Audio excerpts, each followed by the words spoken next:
Okay, so I've got everything sort of set in place there. Move that out of the way.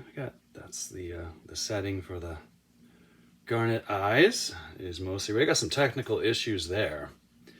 So it occurs to me now that when I'm peening this down, I'm going to be putting a lot of pressure on that.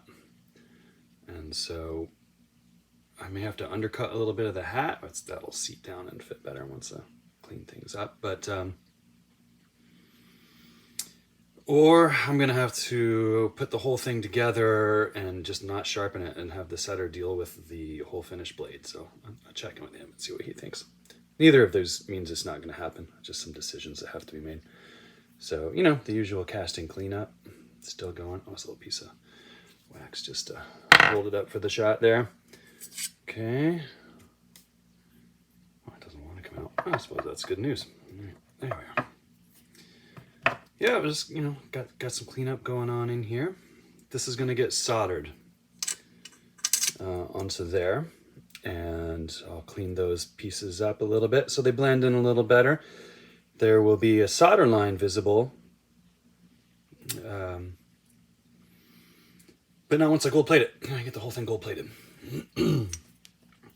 Shield is a nice tight fit. In fact, I don't know if I can, there we go, pry that out. So that's great. Gotta do some more cleanup there. I am happy with this background texture. I wasn't sure how that was going to translate from the wax. When you're looking at the wax, there's all kinds of strange things going on. You see through it, it's translucent. It's harder to see scratches in some ways and easier in others. So there's going to be some minor cleanup on this, but I'm happy with the way the shield turned out there.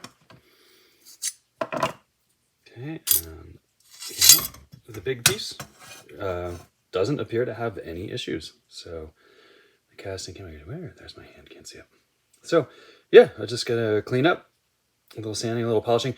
I love this silicone bronze for finishing work because really you just hit it with like a 60 grit compound on a buffing wheel and polish it and it just smooths everything out instantly. It's so much nicer than cleaning up a lot of other metals. So anyway, I'm glad all these issues came out just fine on this. I had to redo these feet like 10 times. They kept breaking off. Same with the tail, actually broke off at one point too. Had to redo that. Yeah, there's the one little bit of goober that happened was I got just a hair of incomplete casting from not having that button in place.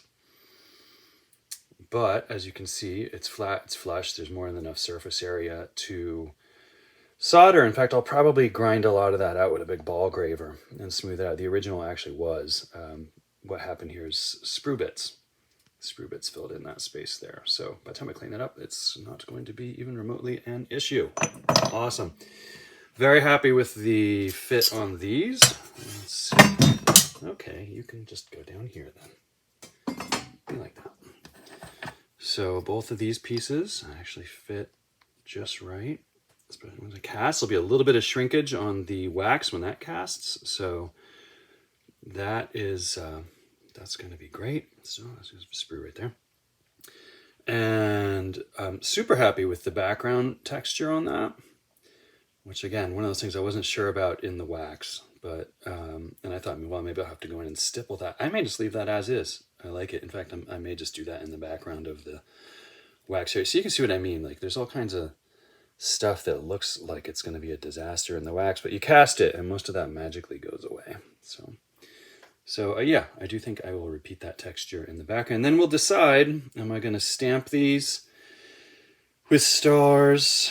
What am I do? These are two pieces right here that I could recarve and redo if I had to deal with the star question. So that's one I'm still sitting on that a little bit. I'm just going to cast this and then do some experiments with stamps and see what I like.